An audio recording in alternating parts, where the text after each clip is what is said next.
নমস্কার বন্ধুরা। পাকা আমের সিজনে পাকা আমের এই খাবারগুলো যতই তৈরি করে খাই কিছুতেই যেন মন ভরে না। আর যাকেই তৈরি করে খাওয়ায় সে যেন রোজই বলতে থাকে যে এই খাবারগুলো কখন তৈরি করবে, কখন মন ভরে খাবো, কিছুতেই তৃপ্তি হয় না। তো চলুন সেরকম সুন্দর দুটো লোভনীয় রেসিপি আপনাদের সঙ্গে আজকে শেয়ার করি। তার জন্য প্রথমে একটা মিক্সির জার নিলাম, তার মধ্যে আমি 1 বাটি সুজি দিলাম, একটু ঘুরিয়ে নিলাম, একটু কিন্তু গুঁড়ো হয়ে গেছে। এখানে 2 চামচ মতন চিনি দিলাম, 1 প্যাকেট 10 টাকা দামের গুঁড়ো দুধ দিলাম। তারপরে এটাকে আবারও একটু ঘুরিয়ে নেব। মিষ্টিটা যেমন খাবেন সেরকমই দেবেন। তো দেখুন চিনি সুজি সবই কিন্তু সুন্দর গুঁড়ো হয়ে গেছে আর মিষ্ট হয়ে গেছে। এইবার এখানে আমি দিয়ে দেবো একটা পাকা আম। আমটা অবশ্যই কালারফুল নেবেন এবং মিষ্টি আম নেবেন, তবে খেতে খুব সুন্দর লাগবে। আর আমের সিজনে এই খাবারগুলো অসম্ভব মজা লাগে কিন্তু তৈরি করে খেতে। তো দেখুন আমি একটুখানি প্লেটটা ধুয়ে একটু জল দিলাম, হাফ বাটি মতন লিকুইড জাল করা ঘন দুধ এখানে দিয়ে দিলাম। চামচ দিয়ে ভালো করে একটু নেড়ে নেব। তারপরে এটাকে একদম স্মুথ করে ব্যাটারটা রেডি করব। ব্যাটারটা দেখুন অনেকটা ঘন হয়েছে, এখানে আরও একটু দুধ লাগবে। তো আমি প্রথমে মিক্সি জার থেকে এটা নামিয়ে নিলাম, অনেকটা ঘন। এখানে আমি আরও একটু উষ্ণ গরম দুধ দিলাম। অবশ্যই এই সময় একটু উষ্ণ গরম দুধ দেবেন, আগেরটা আমি ঠান্ডাই দিয়েছি। তো এইবার আমি গরম দিলাম, দিয়ে এবার মিক্সি জারটা ভালো করে ধুয়ে এই ব্যাটারের মধ্যে এইগুলো আমি এই জলটা দিয়ে দেবো, মানে দুধটা দিয়ে দেবো।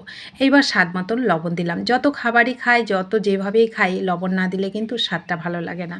এইবার দেখুন চা চামচের আমি 3 চামচ মতন ময়দা দিলাম। এই ময়দাটা দেওয়ার জন্য একটু সফট হবে, যেহেতু সুজি দিয়ে তৈরি করছি, সুজির জন্য একটু খাস্তা হবে।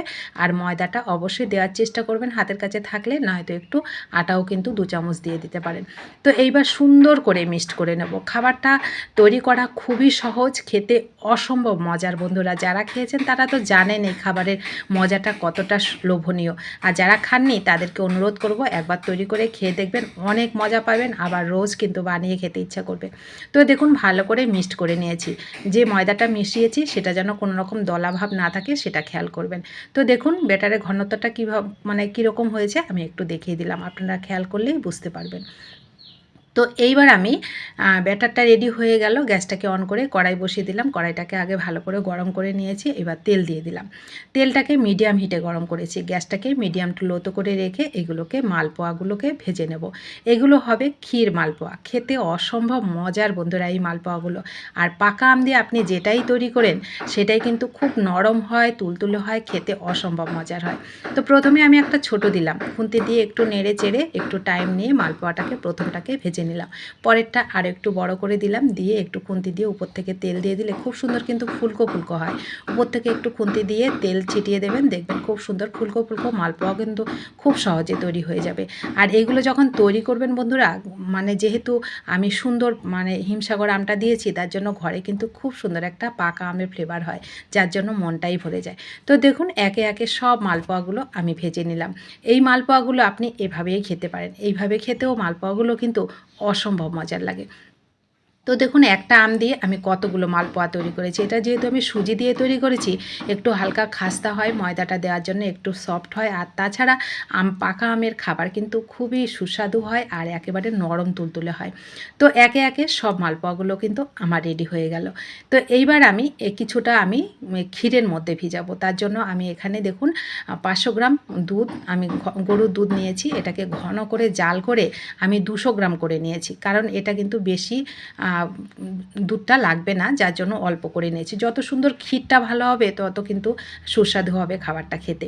তো 500 গ্রামকে আমি 200 গ্রাম করে নিয়েছি। এখানে একটু লাল বাতাসা দিয়ে, মানে মিষ্টিটা যেমন খাবেন সেরকমই দেবেন। আমার হাতের কাছে লাল বাতাসা ছিল, সেটা দিলাম। কালারটাও সুন্দর হবে, খেতেও ভালো লাগবে। তো ওটাকে সুন্দর করে একটু ফুটিয়ে নিয়ে, মানে বাতাসা গলা পর্যন্ত ওটাকে দেখুন ঠান্ডা করে নামিয়ে নিলাম। এদিকে সমস্ত মালপোয়া কিন্তু আমার রেডি ছিল। আমি ওখান থেকে একটু হালকা গরম গরম মালপোয়াগুলোকে আমি এর মধ্যে দিয়ে দিলাম। দুধটা গরম অবস্থায় দেবেন, তাহলে খুব সুন্দর কিন্তু নরম তুলতুলে হবে। আর এটা আপনার দেওয়ার সাথে সাথে শুধু দুধ মানে ক্ষীরের মধ্যে এটাকে সুন্দর করে চামচ দিয়ে ডুবিয়ে আপনি গরম গরম অবস্থাও খেতে পারেন, আবার এটাকে একটু ফ্রিজে রেখে ঠান্ডা করেও কিন্তু খেতে পারেন, যেটা আপনার পছন্দের। কিন্তু বন্ধুরা এগুলো রেস্টে রাখার কোনো দরকার পড়বে না যে আধা ঘন্টা রাখতে হবে, 10 মিনিট রাখতে হবে, সেরকম কোনো ব্যাপার নেই। আপনি সঙ্গে সঙ্গে এই খাবারটা খেতে পারেন। সঙ্গে সঙ্গেই দেখুন খাবারটা কতটা নরম তুলতুলে হয়েছে। এটা কিন্তু আমি 5 মিনিটও রেস্টে রাখিনি। দেখুন একেবারে নরম তুলতুলে লোভনীয় খাবার কিন্তু আমার রেডি। তো কেমন লাগলো আপনাদের কাছে বন্ধুরা, অবশ্যই কিন্তু কমেন্ট করবেন। ভালো লাগলে অবশ্যই তৈরি করে খাবেন, আপনাদের প্রিয়জনদের সঙ্গে শেয়ার করতে কিন্তু ভুলবেন না। আর নতুন বন্ধু হলে চ্যানেলটা সাবস্ক্রাইব করে প্লিজ আমার পাশে থাকবেন। যারা পাশে আছেন তাদেরকে আমার অসংখ্য অসংখ্য ধন্যবাদ ও ভালোবাসা। সকলে ভালো থাকবেন, সুস্থ থাকবেন। এই শুভ জামাই ষষ্ঠীতে একবার এরকম সুন্দর লোভনীয় পিঠাগুলো তৈরি করে জামাইয়ের সামনে দেবেন, দেখবেন উনি অনেক প্রশংসা করবে, শাশুড়ি মার বিশেষ করে। তো সকলে অবশ্যই ভালো থাকবেন, দেখা হবে নতুন কোনো রেসিপিতে। ধন্যবাদ সবাইকে।